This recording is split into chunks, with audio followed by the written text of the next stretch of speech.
जार्सियम नमस्कार। Unique education system के इस लाइव प्रोग्राम में आपका बहुत बहुत स्वागत है और मेरे को पूरा विश्वास है कि आप बहुत उत्साहित हैं इस प्रोग्राम को सुनने के लिए, क्योंकि मैं जब से ये प्रोग्राम चालू हुए लाइव मैं देख रहा हूँ आप लोगों के जो कमेंट्स आते हैं, आप लोगों का जो उत्साह है, जो आप लोगों का फीडबैक है, उससे पता लगता है कि आप जीवन में आगे बढ़ना चाहते हैं।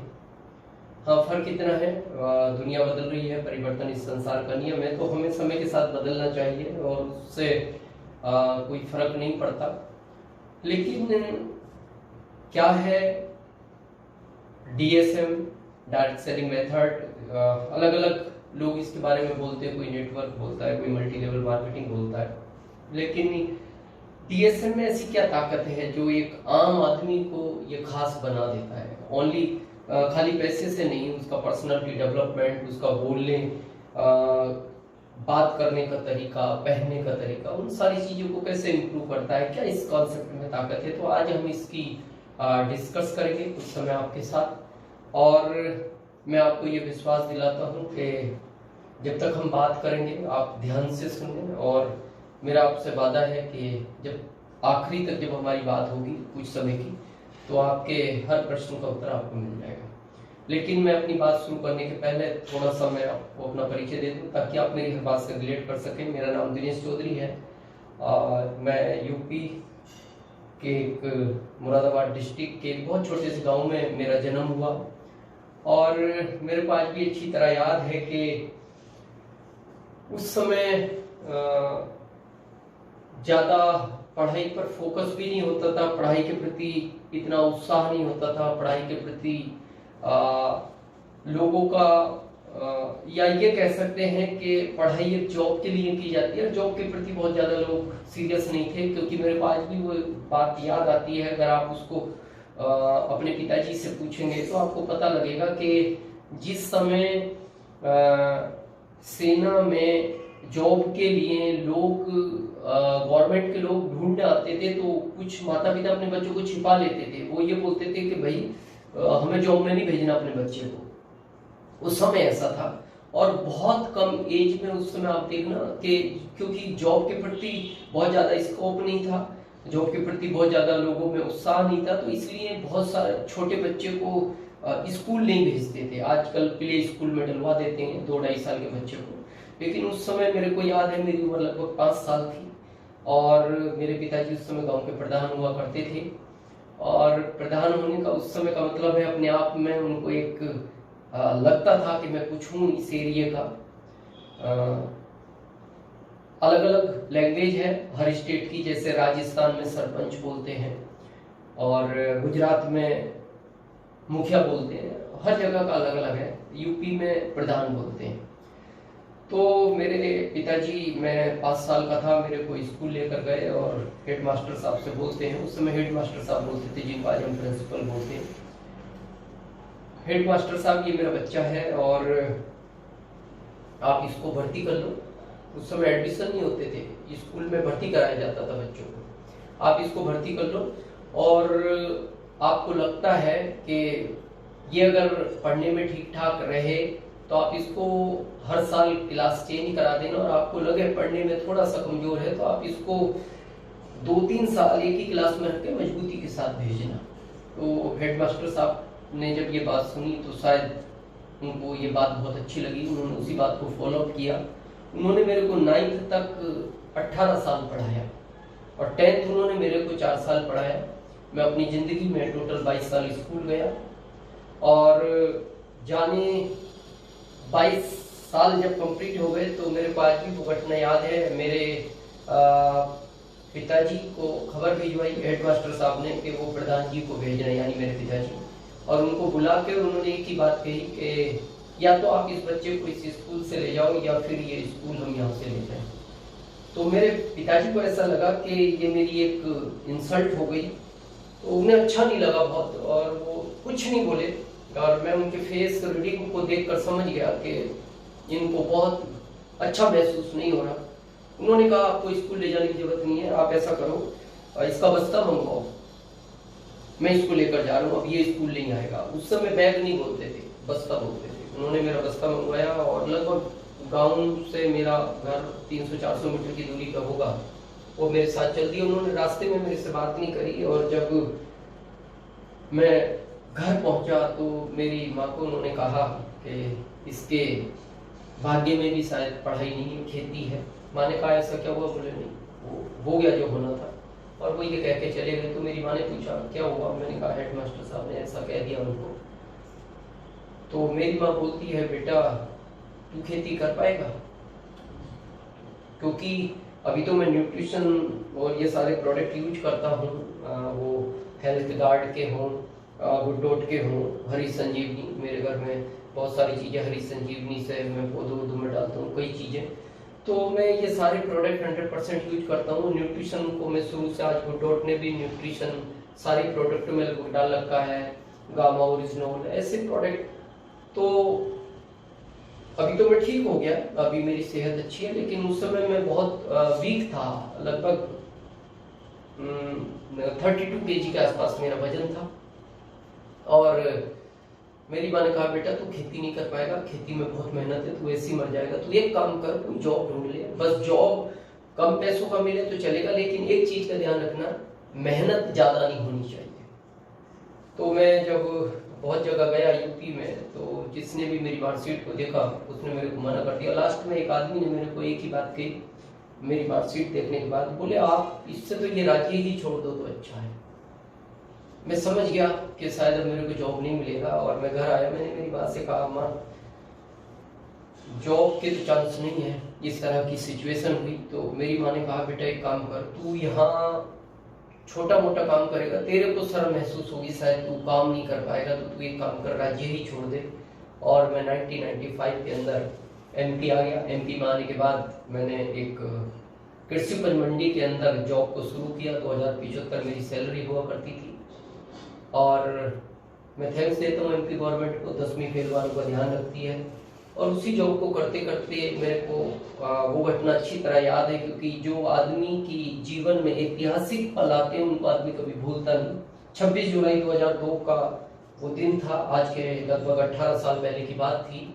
और मैं अपने जॉब के लिए जैसे ही मैं अपने ऑफिस की तरफ एंटर हुआ, तो दो लोग आपस में बात कर रहे थे कि भाई वो कपड़े वो लिए मैंने, और मेरे फूफा जी को चेक भी आ गया 512 का, और अपने को करना चाहिए, अच्छा है एक बार तुम भी समझ लो। मैं एक पल रुका, और जिससे वो बात कर रहा था वो मेरे ऑफिस का ही व्यक्ति था। तो मैंने उसको पूछा जब उसके जाने के बाद क्या है ये, बोले मैं नहीं जानता, उससे ही पूछ ले।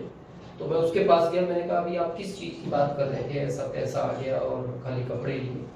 उन्होंने कहा मेरे को भी ज़्यादा नॉलेज नहीं है, मेरे मामा जी कर रहे थे, मेरे फूफा जी का भी चेक आया, और बस वो मेरे को भी कपड़े दे गए, लेकिन इसकी ज़्यादा जानकारी आपको लेनी है तो आज शाम को इसका एक छोटा सा मीटिंग है care of marriage hall local talkies के सामने, वहाँ आप आओ और वहाँ आपको जानकारी मिलेगी। तो मैंने उनको पूछा क्या आप आओगे वहाँ?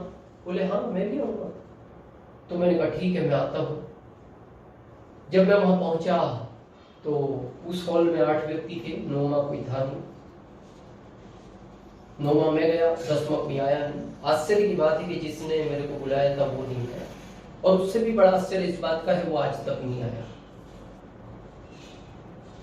तो बड़ा देखने के बाद लगा, लेकिन मेरे वहां 2 चीज क्लियर हुई। मैं आपको बताना चाहता हूँ कि मैं इस कॉन्सेप्ट में क्यों आया। एक तो मेरे को इसमें रॉयल्टी और एक सिक्योरिटी, सुरक्षा, इन 2 चीजों ने मेरे को बहुत इंप्रेस किया।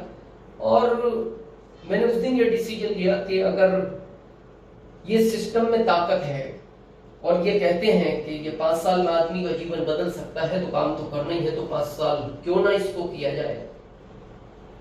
लेकिन 5 साल पूरे जी जान के साथ करना है, और मैंने किया। आज मैं आपके सामने हूं। अगर आप इस सिस्टम में कामयाब होना चाहते हैं, और मेरे को पता है कि हम इस सिस्टम में जब आते हैं तो हमारा ड्रीम बहुत बड़ा होता है, क्योंकि ये सिस्टम दुनिया की वो ताकत है जो सब कुछ दे सकता है। तो हम आते तो इसी सोच के साथ हैं। तो मैं आपको 2 शब्द लिख रहा हूं, बड़े ध्यान से देखना। एक शब्द है कैसे, एक शब्द है क्यों। इस दुनिया में जो भी गेम है वो इन दो शब्दों का है, क्यों और कैसे। किसी भी काम को आप क्यों करना चाहते हो, किसी भी काम को आप कैसे करना चाहते हो। जैसे एक स्टूडेंट है, पढ़ाई क्यों कर रहे हो, पढ़ाई कैसे करनी है। एक फार्मर है, खेती क्यों कर रहे हो, खेती कैसे करनी है। एक बिजनेसमैन है, बिजनेस क्यों कर रहे हो, बिजनेस कैसे करना है। एक जॉब वाला है, जॉब क्यों कर रहे हो, जॉब कैसे करना है। लेकिन इसमें इंपॉर्टेंट जो चीज है वो क्यों है। जिंदगी में जिस आदमी का क्यों क्लियर हो जाता है उसको फिर कामयाब होने से दुनिया रोक नहीं सकती। इस सिस्टम की भी अगर हम बात करें तो जब कैसे की बात आती है तो कैसे होगा ये सिस्टम, ये तो आपको पूरा भारत की सारी अप्लाइयां आपको सिखाने के लिए तैयार है।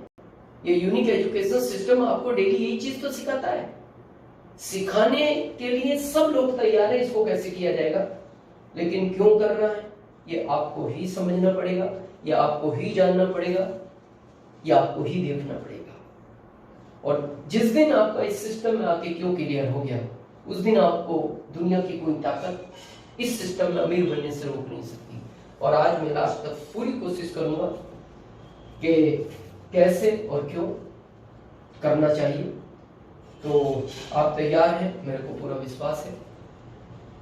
एक आप पीछे नाम देख रहे हैं RCM, राइट कॉन्सेप्ट मार्केटिंग, सब इसके बारे में अच्छी तरह जानते हैं।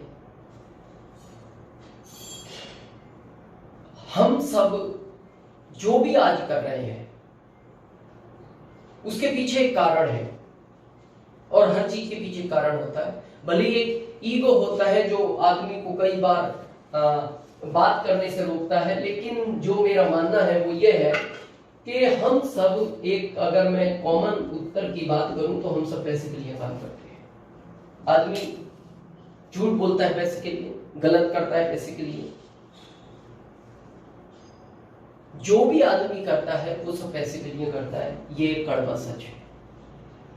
पैसा दो तरह से आता है, पहला पैसा जॉब से आता है, सेकंड पैसा बिजनेस से आता है, तीसरे की आज हम बात करेंगे DSM, डायरेक्ट सेलिंग मेथड। मैं जॉब के विरोध में नहीं हूं, मैं किसी बिजनेस के विरोध में नहीं हूं, मैंने जॉब किया है, अभी मैं नहीं करता। लेकिन आज हम इन चीज को समझेंगे जरूर कि जिस काम को हम कर रहे हैं क्या हम सही प्लेटफॉर्म पर हैं, या जो काम आज जो लगभग 70 साल से दुनिया में चल रहा है, इंडिया में लगभग 1994 के अंदर ही आया, क्या इस सिस्टम में ताकत है। जॉब के बारे में कहा जाता है, आप बार बार कोटेशन सुनते हैं, भूखा मरने नहीं देता, अमीर बनने नहीं देता। जॉब को आज हम समझे थोड़ा, रियल में जॉब कहानी क्या है आपको समझ में आएगा। जॉब में अगर कोई भी डिपार्टमेंट, कोई भी कंपनी आपको 10,000 रुपया देती है तो आपसे 1 लाख का काम लेगी, उसको 10 टाइम प्रॉफिट चाहिए आपसे। और इसलिए आप देखना जॉब वाले पे बहुत प्रेशर रहता है। अब यत्री सर कुछ दिन पहले बात कर रहे थे उनके लाइव प्रोग्राम में। जॉब मतलब मैं अगर अपनी भाषा में कहूं, आदमी की हालत खराब कर देती है कंपनी। थोड़ा समझिए इसको, आपको समझ में आएगा रियल कहानी जॉब क्या है। आप कभी देखना, जब 18, 20 साल, 22 साल बच्चा अपनी पढ़ाई कंप्लीट करने के बाद देखना वो एकदम क्यूट होता है, और वो जब निकलता है घर से तो, और जॉब करते करते एंड क्या होता है आपको समझ में आएगा एक्चुअल जॉब क्या है। आपने कभी गन्ने का रस पिया? नहीं पिया तो उस रस को निकलते हुए जरूर देखना, आपको जॉब समझ में आएगा। आप देखना वो भी बहुत सारे गन्ने होते हैं, उसमें से एक क्विट गन्ना लेता है ना, बिल्कुल गोल, और धीरे से उस मशीन में डाल देता है। फिर उस साइड देखना वो गन्ना कैसा हो जाता है, फिर भी उसका पीछा नहीं छोड़ता, फिर वापस उसको उठाता है, फिर उसको डबल परत में डाल देता है, फिर भी देखता है अभी तो काम आ सकता है, फिर उठाता है, फिर उसको देखना घूमता हुआ डाल देता है, फिर देखता है यार अभी भी गुंजाइश तो है, फिर उठाता है और उसके बीच में नींबू लगा के डाल देता है। 5वीं बार वो गन्ना पता है क्या बोलता है? अब मत डालना, अब मत डालना। तू मेरी हालत तो देख, मैं क्या था, तूने मेरा क्या बना दिया। सेम जीवन जॉब का है, जो कर रहे हैं वो जानते हैं, मैंने किया है, मैं जानता हूं। अगर आप ऐसी लाइफ जीना चाहते हैं तो मर्जी है। और उसके बाद भी अब जिस तरह से अभी ये दुनिया में एक महामारी का दौर है जिसका नाम कोरोना, आप देख रहे हैं हमारे देश में भी, तो इसमें और बहुत बड़े चैलेंज आने वाले हैं। अभी पीयूष गोयल जी ने, अभी आप पेपर में वो पढ़ सकते हैं, उन्होंने कहा कि लगभग 40% लोगों को निकालेंगे। पूरे बाकी देशों में जब इतने लाख किलोमीटर पे इतनी जॉब में गाड़ियां चल सकती हैं तो हमारी यहाँ क्यों नहीं चल सकती। चेंज करेंगे कुछ लोग। ये बहुत संकट की घड़ी है। दूसरा व्यापार है। व्यापार के में विरोध में नहीं, लेकिन व्यापार का नियम है पैसा लगाओ पैसा कमाओ। उसके बाद भी गारंटी नहीं है कि पैसा आएगा। क्यों? क्योंकि हमारे इंडिया के अंदर बिजनेस में सबसे ज्यादा कंपटीशन है। आप देखना बिजनेस की ये स्थिति है, जब आप आगे बढ़ते हो तो आपको क्या लगता है, या 10 लोग ये प्रेरणा नहीं लेते आपसे कि इसको पूछ के मैं भी वहां पहुंच जाऊं। वो ये प्लानिंग करते हैं इसको यहां कैसे लाना है। ये स्थिति है आज बिजनेस की। नहीं तो आप प्रैक्टिकल करना। इसीलिए तो हमारे भारत में कहावत है, भारत का आदमी अपने दुखों से दुखी नहीं है, वो आपके सुखों से दुखी है। नहीं तो एक बार प्रैक्टिकल करना, आप 20 लाख की कार लेके आना, पड़ोसी रात भर नहीं सोता। जिसने 20 लाख लगाए वो सो गया, और जिसका कुछ नहीं लगा वो रात भर जागता है। कार लिया यार, कार लिया, कुछ तो करा। रात के 2 बजे पत्नी को उठा के दिखा, कार देख, कार कितने बड़े पहिए हैं इसके। तो पत्नी भी बोलती है, आपसे तो कार आएगी नहीं, इसके पहिए के आगे बैठ जा। और फिर भी ठीक है, मैं विरोध में नहीं हूं, करना चाहिए, बिजनेस है। लेकिन आज के इस समय में जो देश की स्थिति है उसमें ये बहुत बड़ा चैलेंज आने वाला, आने वाले टाइम। बहुत सारे लोग जब मेरे से बात करते हैं बोलते हैं कोई सेफ बिजनेस देखेंगे या बिजनेस को चेंज करेंगे। अब तीसरा है डीएसएम, डायरेक्ट सेलिंग मेथड। इसके अंदर भी जैसा भी रवि सर कह रहे थे कुछ समय पहले अपने प्रोग्राम में कि ये कोई लॉटरी नहीं है, मेहनत करनी पड़ेगी। लेकिन ये काम पूरी जिंदगी करने पड़ते हैं। ये काम 5 साल का कोर्स है। अगर 5 साल इसको आदमी लगातार बिना गैप दिए अपनी अपलाइन का कहना मानते हुए सिस्टम को फॉलो करते हुए अगर करता है तो मैं आपको बहुत जिम्मेदारी के साथ बताना चाहता हूं कि आने वाली 7 पीढ़ियों में आपके परिवार में कोई गरीब बच्चा जन्म नहीं लेगा। वो ताकत है इस कॉन्सेप्ट में। तो आप तैयार हैं 5 ईयर के? मेरे को पता है आपके कमेंट्स में आ रहा है कि आप रेडी हैं। तो हम समझे 5 साल का क्या कॉन्सेप्ट है ये। मैं प्लान बहुत ज्यादा आपको नहीं दिखाऊंगा क्योंकि आप जिनके साथ आए हैं वो आपको बता सकते हैं, या जिनके संपर्क में है, जो आपके रिलेटिव है या जो आपकी अप्लाई है, वो इस चीज में बताएंगी। लेकिन मैं थोड़ा सा कंफर्म आपको करवाना चाहता हूँ कि क्या है ये डीएसएम 5 साल का कोर्स। अभी हमारे ट्रेडिशनल चलता है जिसमें एक कस्टमर होता है, एक कंपनी होती है, बीच के कुछ मिडलमैन लोग होते हैं, retailer, wholesaler, stockist, CF agent. इनके ऊपर कंपनी ऐड करती है। जो प्रोडक्ट हमें 100 में मिलता है वो 55 में प्रॉफिट के तैयार होता है, बीच में 45 इनमें चला जाता है। ये आप सब जानते हैं। डीएसएम में लगभग 70 साल पहले क्या हुआ, इन बीच वाले लोगों को हटाया गया। कंपनी ने कहा मैं डायरेक्ट आपको डिस्ट्रीब्यूटरशिप देती हूँ, ये बीच का जो 45 है सिस्टम के तहत आप में बांट दिया जाएगा। बहुत लोग यह डाउट करते हैं क्या रियल में इतना कुछ हो सकता है। मैं एक लाइन में बताना चाहता हूँ इस 45 में ताकत क्या है। ये वो लोग हैं जिनके पास 5-5 करोड़ के बंगले, 1-1 करोड़ की कार, बच्चे विदेशों में घूमते हैं, 5 स्टार होटलों में रुकते हैं। किस चीज से? सिर्फ इस पैसे की ताकत से। जब अगर इस पैसे की ताकत से वो सब लोग वो चीज पा सकते हैं, तो यही पैसा जब आप और हम में बटेगा तो वो सारी ताकतें आप और हमको क्यों नहीं मिल सकती? मिल सकती है। यहां से इस सिस्टम का सफर स्टार्ट होता है। अगर सीरियसली आप इस सिस्टम में कामयाब होना चाहते हैं तो जैसी आपकी एंट्री हुई आप अपनी अप्लायंस से काउंसलिंग करो। मैं इसके स्टेप बता रहा हूं। पहला स्टेप 100% प्रोडक्ट यूज होना चाहिए, कोई एक्सक्यूज नहीं। मैं जानता हूं घर में थोड़ा सा विरोध होगा, जब आप पहली बार प्रोडक्ट लाते हो तो थोड़ा घर वालों को अच्छा नहीं लगता, लेकिन आपको विरोध नहीं करना, समझाना है, चेंज होगा। पता है क्यों नहीं लगता? क्योंकि जो आदमी 20 साल से लक्स यूज कर रहा है, जैसे वो इसका सेंसेशन लाएगा तो पता है अंदर से एक आवाज आती है, ये वो तो नहीं है जो मैं 20 साल से यूज करता हूं। आप 20 साल से कोलगेट यूज कर रहे हैं, जैसे आप इसका पेस्ट, रेड पेस्ट, हमारे मतलब प्रोडक्ट की क्वालिटी, प्रोडक्ट की रेंज, डीएसएम का सबसे सही फार्मूला ये है कि डीएसएम के थ्रू जो प्रोडक्ट आते हैं उनकी ओरिजिनल की गारंटी होती है, क्वालिटी नंबर 1 होती है। मार्केट से रेट बहुत प्रोडक्टों की लगभग अगर हम चेक करें बहुत रीजनेबल रेट होती है, आप चेक कर सकते हैं। वो खाली एमआरपी से नहीं, उसके कंटेंट देखें आप, इसमें क्या कंटेंट है, उसमें क्या कंटेंट है। जब आप उसको कंपैरिजन करेंगे तो आपको लगेगा हाँ रियल में उससे कम रेट की प्रोडक्ट है। तो मैं आपको कहना क्या चाह रहा हूं, एकदम नहीं होगा, लेकिन पता क्यों नहीं होगा? आदमी की 2 चीज एकदम नहीं बदलती, एक तो नेचर, एक सिग्नेचर, इनमें टाइम लगता है, आपको भी टाइम लगेगा। मैं एक सिंपल बात पूछता हूं, आप 10,000 का जॉब करते हो, पता क्यों करते हो? क्योंकि आपकी थोड़ी सी लेट उठने की आदत है, तो आपने जॉब पसंद किया है 11 से 6 का। लेकिन अगर आपको आज एक इंफॉर्मेशन आए कि हम आपको 1 लाख का जॉब देंगे, लेकिन हमारी कंडीशन यह है कि आपको सुबह 6 बजे आना पड़ेगा और 1 बजे आप जा सकते हैं, क्या करेंगे आप? 90% लोगों का जवाब होगा यस, मैं 1 लाख का करूंगा। कैसे कर पाओगे? क्योंकि आप तो उठते 11 बजे, जाना 6 बजे यहाँ तो उनका जवाब होगा मैं 5 बजे उठूंगा, मैं 5 बजे उठूंगा।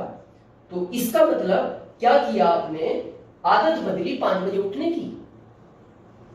तो अगर आप 1 लाख के लिए इतनी आदत बदल सकते हो तो यहां करोड़ों बातें हैं, इस प्रोडक्ट को यूज करने की आदत भी बदलनी पड़ेगी।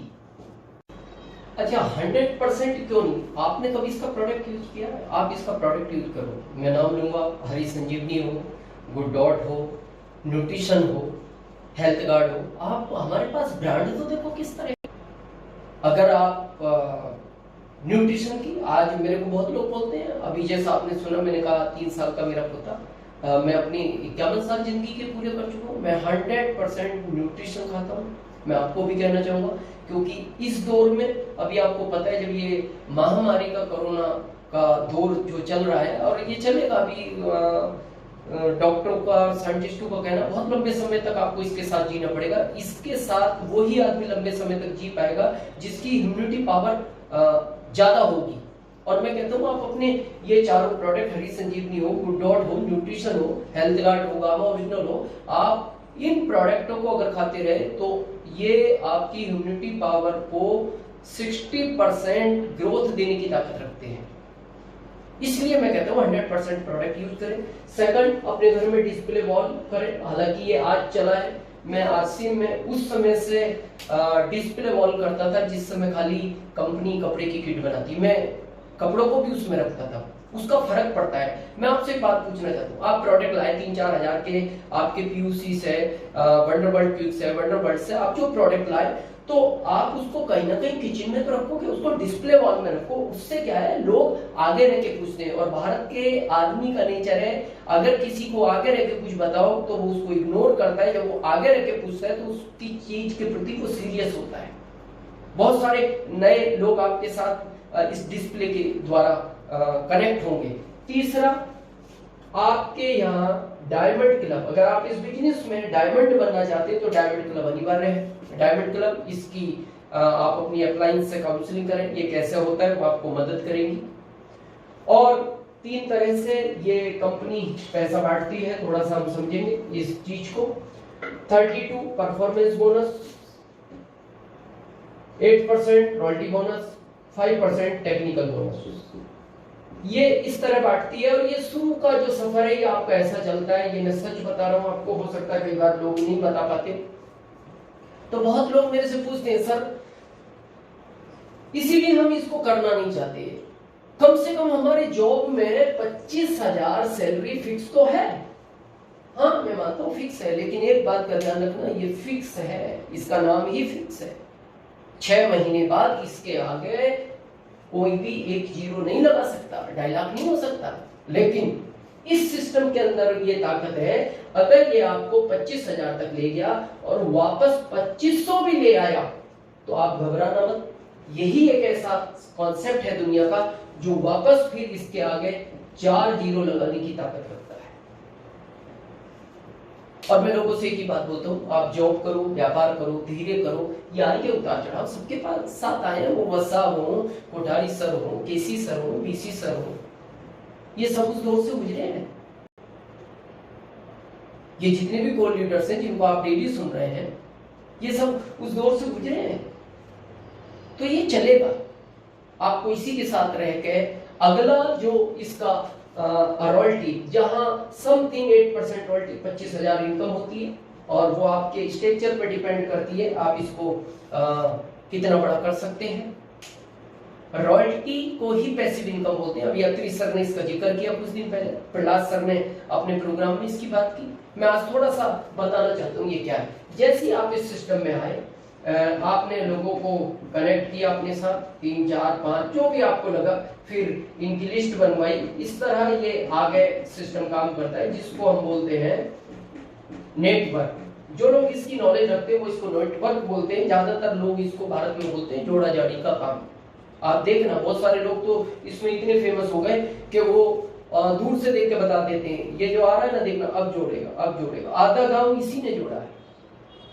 तो जब ये जोड़ा जाड़ी का शब्द आता है तो कई बार देखना यहाँ आपका ईगो हर्ट करता है। क्या यार, मैं प्रोफेसर हूँ, मैं डॉक्टर हूँ, मैं वकील हूँ, और लोग मेरे बारे में कहते हैं जोड़ा जाड़ी का काम। मैं आज एक बात आपको कहना चाहता हूँ बहुत जिम्मेदारी के साथ, आज के बाद जब आपको कोई ये कहे जोड़ा जाड़ी का काम करते हो तो आपका ईगो हर्ट नहीं होना चाहिए। आपको अपने ऊपर गर्व होना चाहिए और उसको जवाब देना, हाँ मैं जोड़ा जाड़ी का काम करता हूँ। और अगली लाइन बोलना कि इस भारत में लोग लोगों को तोड़ने का काम करते हैं, कम से कम मैं जोड़ने का काम तो करता हूँ।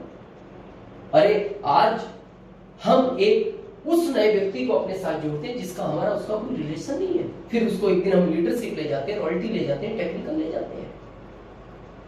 और अगर आपको लगता है ये काम बहुत अच्छे नहीं है तो मैं एक नाम लेना चाहता हूं जिससे आप रिलेट कर पाएंगे। मुकेश अंबानी, जानते हैं, भारत का गरीब आदमी, कुछ समय पहले 27 मंजिला एक छोटा सा घर बनाया और थोड़े से पैसों में बना, मात्र 8,000 करोड़।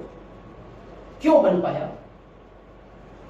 500 प्रोजेक्ट को रन करते हैं मुकेश अंबानी आज, और ऐसे ऐसे प्रोजेक्ट इंडिया में, दुनिया में है उनके। आपको सोच के आश्चर्य होगा कि इतने ऐसे बड़े प्रोजेक्ट को रन करने वाला आदमी ऐसे कामों में उसको उलझना चाहिए कि नहीं? जिस कार में पेट्रोल डीजल आप भराते हो उसका रिफाइनरी मुकेश अंबानी जी के पास है। क्या मैं आपसे पूछना चाहता हूं, क्या फिर उनको ऐसे चक्रों में पड़ना चाहिए? जवाब आएंगे नहीं, आप कमेंट्स में लिख रहे हो, लोग नहीं करना चाहिए। लेकिन उन्होंने लगभग 3 साल पहले ये पंगा लिया, एक जियो की सिम लॉन्च की, free SIM, free data, free बातचीत, और इस सिम के लिए 2.5 लाख करोड़ रुपए लगाए। किसी बिजनेसमैन से पूछना 2.5 लाख करोड़ लगाने के बाद कोई चीज फ्री दी जा सकती है, लेकिन उन्होंने दी।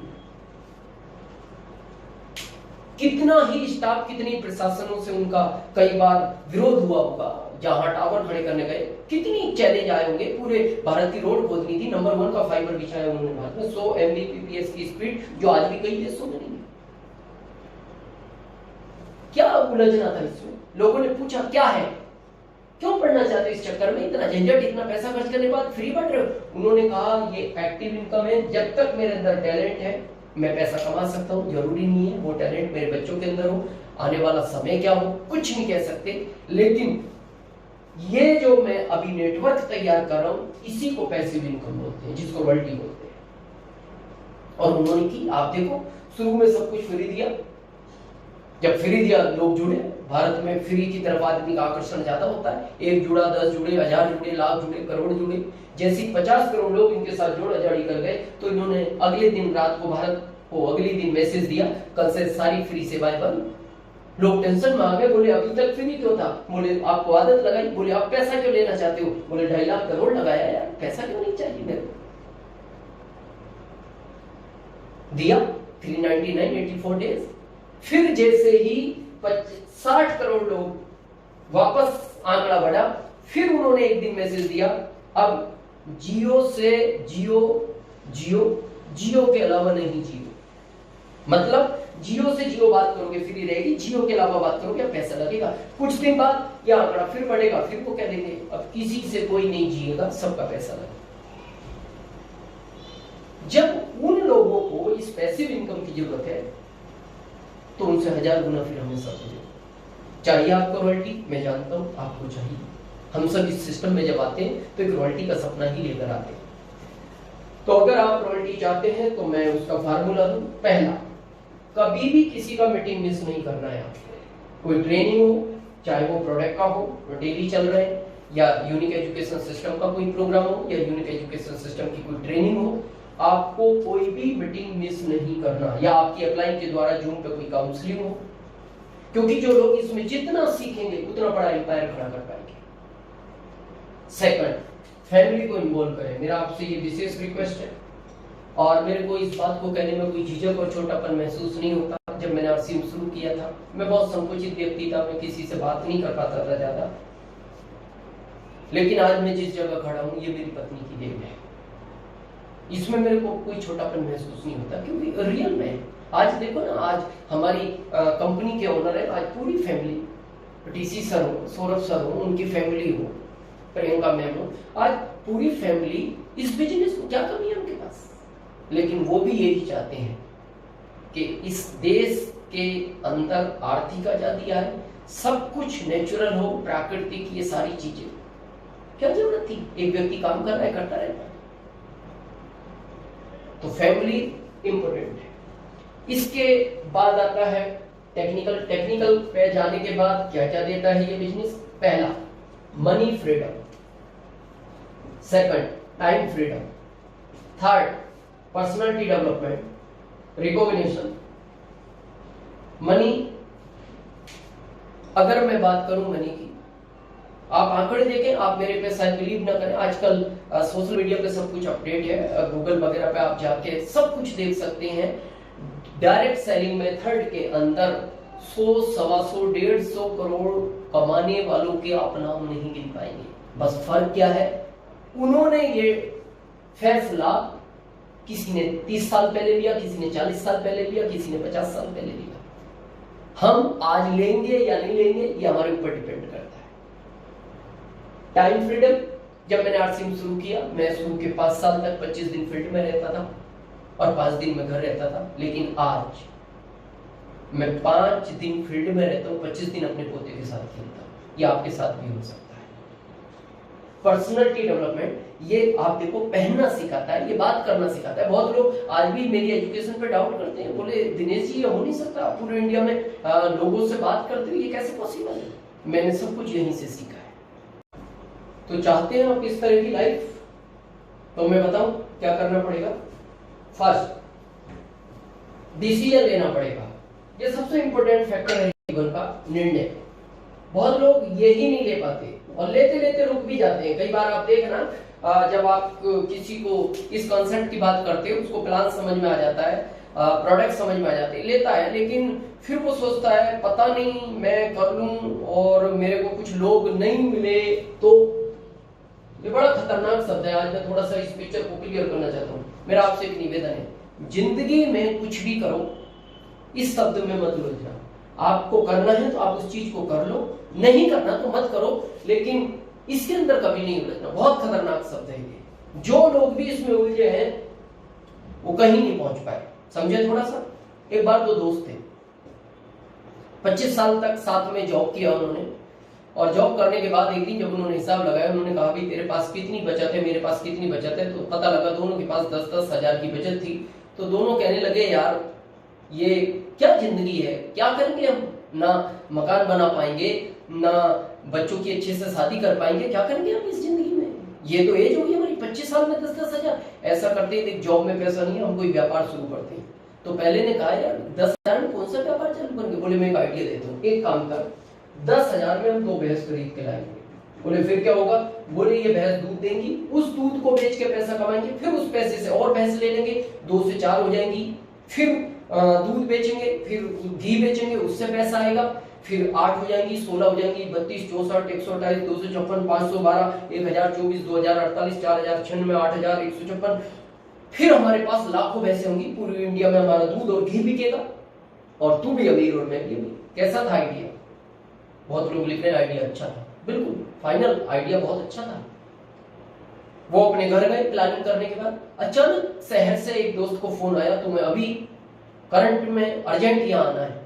वो वहां चला गया, जाने के बाद उसने 2 भैंस खरीदी, 2 से 4, 8, 16, 32, 64, 128, 256, 512 और ये सिलसिला बढ़ता चला गया।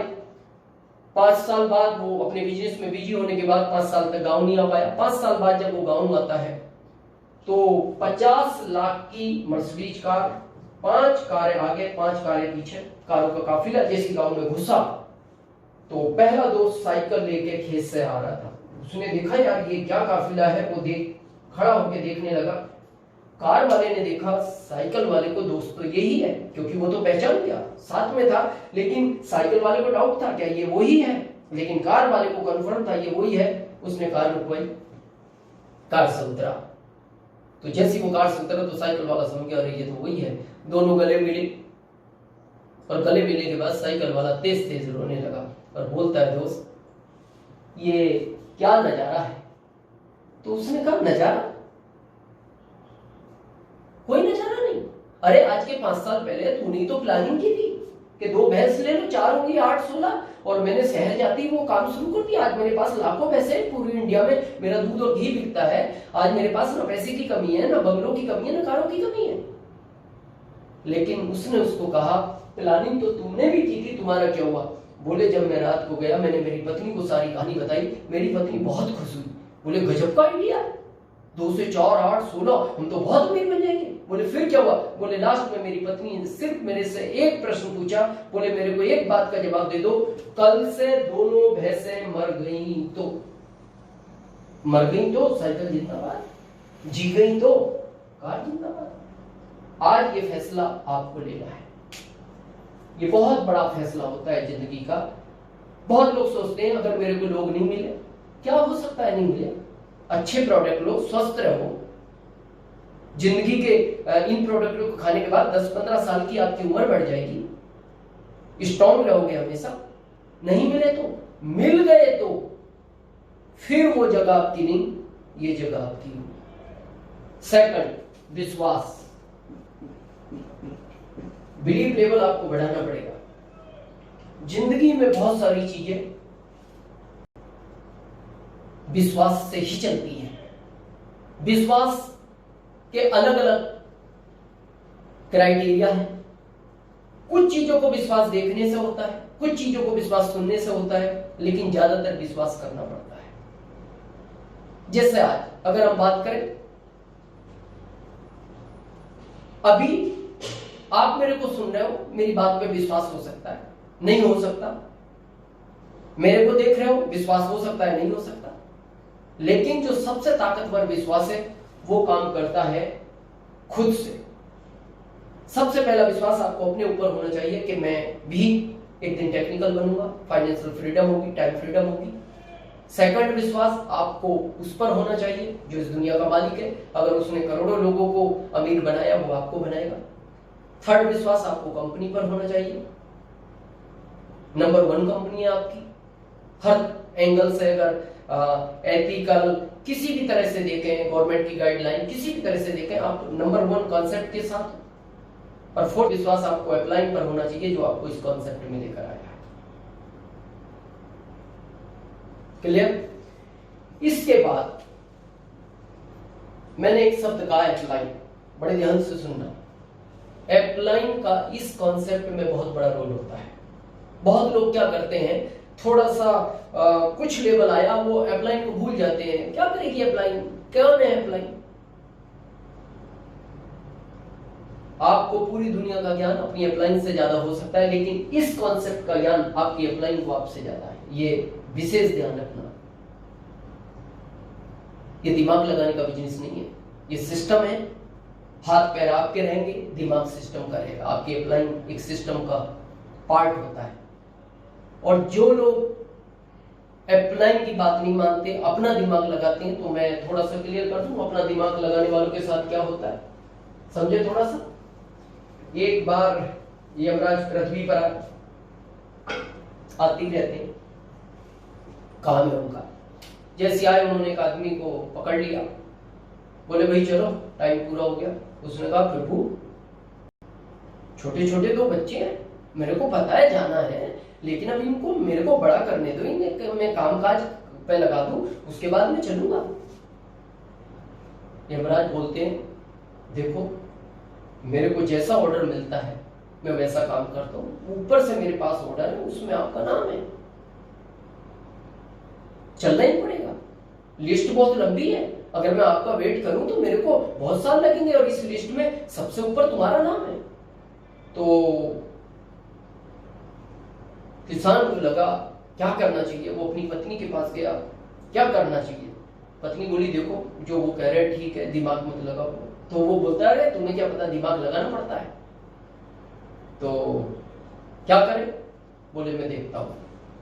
वो गया और यमराज को बोलता है देखो आप बहुत थके आ रहे हो, बहुत दूर से आए हो, थोड़ा सा आप आराम करो, और उसके बाद जो है हम चलेंगे, और मैं आज आपको एक ऐसा कोल्ड ड्रिंक पिलाता हूं जो आपने कभी नहीं पिया और आपको अच्छा लगेगा। तो वो छाछ ले आए। वो बाकी चीज क्यों नहीं लाया, क्योंकि उनको पता था, क्योंकि भगवान को जो है भोग वगैरह जब लगते हैं ना, ये जैसे खीर है, दूध है, काजू किशमिश है, लेकिन छाछ का कभी नहीं लगता। तो वो छाछ क्यों लाया, क्योंकि उसमें उसने नींद की दवा डाल दी, और जैसी नींद की दवा डाली तो वो गहरी नींद में सो गए। उन्होंने उसके हाथ से लिस्ट ली, जो नाम उसका ऊपर था वो काट दिया और अपना नाम नीचे लिख दिया। अब उसको लगा जितने टाइम में मेरा नंबर आएगा मेरे बच्चे बड़े हो जाएंगे, जाना तो है, ये तो फाइनल है। और जैसी यमराज नींद से उठे तो उन्होंने कहा यार बेटा क्या गजब की चीज पिलाई, ऐसा ड्रिंक आज तक हमने नहीं पिया, आज हम बहुत खुश हैं, और अब हमने फैसला लिया है अब हम लोगों को ऊपर से नहीं नीचे से लेके जाएंगे। और लगाओ दिमाग, ये दिमाग का बिजनेस नहीं है, ये अपलाइन, एक्टिव ग्रोइंग अपलाइन, उसके मार्गदर्शन से चलता है। ये यूनिक एजुकेशन में जितने भी कोर लीडर हैं ये आपके सब एक्टिव ग्रोइंग अपलाइन में आते हैं। क्लियर है। थर्ड पैशंस, धैर्य रखें इस बिजनेस में। ये 5 साल का कोर्स है, मैं बोलता हूं जैसे सरकार योजनाएं निकलती है, पंचवर्षीय योजना, मैं कहता हूं 5 साल इस कोर्स को पूरा करो। सबसे इंपॉर्टेंट चीज लक्ष्य, टारगेट बना के काम करो। आदमी का जब तक अपना कोई टारगेट नहीं होता वो किसी जगह नहीं पहुंचता। लक्ष्य बहुत इंपॉर्टेंट पार्ट है। रेडी है। और अब जो लास्ट बात मैं आपसे करने वाला हूं, मैंने शुरू में आपसे कहा था कि मेरे को 2 चीजों ने इस सिस्टम में बड़ा प्रभावित किया, एक रॉयल्टी और एक सिक्योरिटी, सुरक्षा। ये मेरा सबसे मेरे को इस चीज ने प्रभावित किया, और आज मैं इसके बारे में थोड़ा सा आपसे डिस्कस करना चाहता हूं। आप इस बिजनेस को करना ना करना, लेकिन एक बार इस चीज पर विचार करना। आप और हम एक परिवार के मुखिया हैं, एक जिम्मेदार पर्सन है, वो मैं हूं या आप हो, और हमारे पीछे जिम्मेदारी है एक पत्नी, बच्चे, बूढ़े माँ बाप, भाई बहन। आपको पता है एक लड़की दूसरे का परिवार छोड़ के आती है, बहुत बड़ी जिम्मेदारी है आपके ऊपर। जिन बच्चों को आप इस दुनिया में लाए, बहुत बड़ी जिम्मेदारी है आपके ऊपर। जो भाई बहन छोटे हैं, उनको पढ़ाने, उनकी शादियां करानी, बहुत बड़ी जिम्मेदारी है आपके ऊपर। जो माता पिता ने आपको इस लायक बनाया, अब लास्ट समय में उनको पालना बहुत बड़ी जिम्मेदारी है। मेरे को बहुत दर्द होता है। आपको पता है ये जो शादी की जो प्रथा होती है, क्या है ये सिस्टम? आप देखते थे पहले गांवों में कम एज में शादी हो जाती थी। क्यों हो जाती थी? कि ताकि जब तक वो यंग है तो वो अपने बच्चों को बड़ा कर ले, 20 साल का कर ले, जब फिर इसका शरीर काम नहीं करेगा, इसके बच्चे इसको पाल लेंगे, 20 साल तक ही अपने बच्चों को पाल लेगा। लेकिन बहुत दर्द होता है। 80% लोगों के बच्चे जिस समय माता पिता को सख्त जरूरत होती है वो बाहर रहते हैं, और ये आंकड़ा पहली बार इस महामारी कोरोना के टाइम पे पता लगा। 5 करोड़ लोग, ये गवर्नमेंट का आंकड़ा है, 5 करोड़ लोग भारत में अपने माता पिता से दूर रहते हैं। क्यों? वो जिम्मेदार पर्सन है इस परिवार के। कोई गुजरात में काम कर रहा है, कोई राजस्थान में काम कर रहा है, कोई यूपी में काम कर रहा है, कोई वेस्ट बंगाल में काम कर रहा है, कोई महाराष्ट्र में काम कर रहा है, कोई हरियाणा में काम कर रहा है, कोई पंजाब में काम कर रहा है। बस मैं लास्ट में एक बात कहना चाहता हूँ, बहुत सीरियस सोचना। आप दुनिया का कोई काम करें, मैं किसी प्रोफेशन के विरोध में नहीं हूँ, लेकिन बस एक चीज ध्यान से सोचना, जिस काम को आप कर रहे हो उसको करते हुए इस दुनिया से आउट हो गए, क्या जो पैसा आपको मिल रहा था, क्या अगले दिन से वो ही पैसा इस परिवार को मिलना शुरू होगा? जवाब आता है यस, तो फिर आपको इस कॉन्सेप्ट के बारे में ज्यादा चिंता करने की जरूरत नहीं है। लेकिन अगर जवाब आता है कि मेरे बाद वो पैसा इसमें से तो किसी को नहीं मिलेगा, तो फिर ये सिस्टम अगले 7 जनरेशन तक इनको पैसा देने की ताकत रखता है।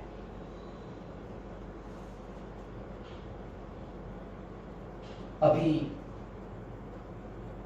जब ये महामारी के दौर में आपको पता है बहुत सारे लोग इधर से इधर पलायन कर रहे हैं, तो शायद बहुत सारे माता पिता ने कहा बेटा बहुत साल तुम दूर रह लिए, अब तुम गाँव आ जाओ, हमारे पास रहो, जो है जो हम खा रहे हैं वो आपको भी खिलाएंगे। छोड़ दो सपने, जब दुनिया में आपको कुछ हो गया तो फिर कौन जिम्मेदार है? हमारा, तुम्हारे बच्चों का। लेकिन आपको पता है बहुत सारे लोग इस यात्रा को पूरी नहीं कर पाए, नहीं पहुंच पाए अपने माता पिता के पास। रास्ते में ही कुछ एक्सीडेंट में, कुछ भूख में, पता नहीं किस तरह छोड़ गए इस दुनिया को। मैं आपसे पूछना चाहता हूँ, अब कौन जिम्मेदार है इसका? मैं बस लास्ट में अपनी बात खत्म करूंगा। बहुत सारे लोग जब मेरे से इस कॉन्सेप्ट की बात करते हैं, मेरा अगर आप पुराना कोई वीडियो या सीडी देखोगे, मैं आरसीएम के आगे बिजनेस शब्द लिखता था। जब से मेरे को ये समझ आई है, मेरी भावना चेंज होगी। मैं आरसीएम के आगे बिजनेस नहीं लिखता, मैं सिर्फ एक बात मानता हूँ। लगभग 17 साल पहले किसी ने मेरे घर में एक दीपक जलाया, मेरे घर में रोशनी हुई, मैंने 2 जलाए, 4, इस तरह ये आगे बढ़ता गया। और मैंने भारत में जिसने भी मेरी बात मानी, मैंने आज बहुत सारे घरों में इस दीपक को जलाया है। बहुत सारे लोग मेरे से पूछते हैं सर ये दीपक लोग क्यों नहीं जलवाना चाहते? पता क्यों नहीं जलवाना चाहते? क्योंकि ये सिस्टम जिनके भाग्य में उनको मिले, जिनके भाग्य में नहीं उनको नहीं मिलेगा। आपको नहीं पता ये किसके भाग्य में, आपका काम है उसके घर जाना।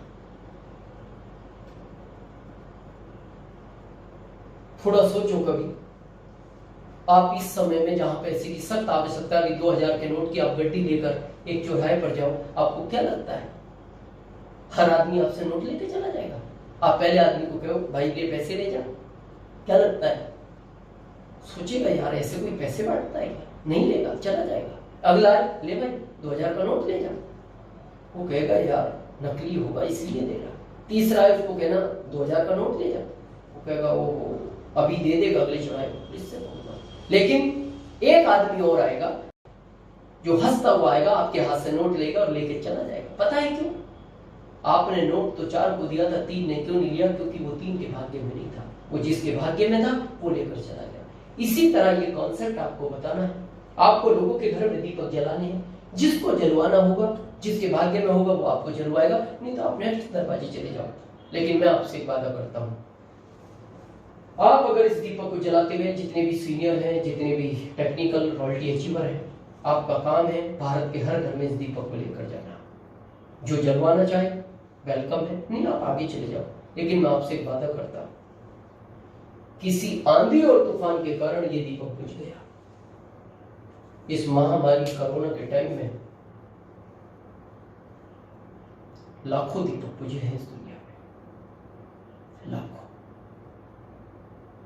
लेकिन मेरा आपसे वादा है, अगर किसी आंधी और तूफान के कारण अगर ये दीपक गलती से भी बुझ गया तो आपने जो इस भारत में लाखों दीपक जलाए हैं, ये अगली 7 पीढ़ियों तक आपके घर में कभी अंधेरा नहीं होने देंगे। आपने सुना, इसके लिए मैं आपका बहुत बहुत आभारी हूँ। थैंक यू, धन्यवाद।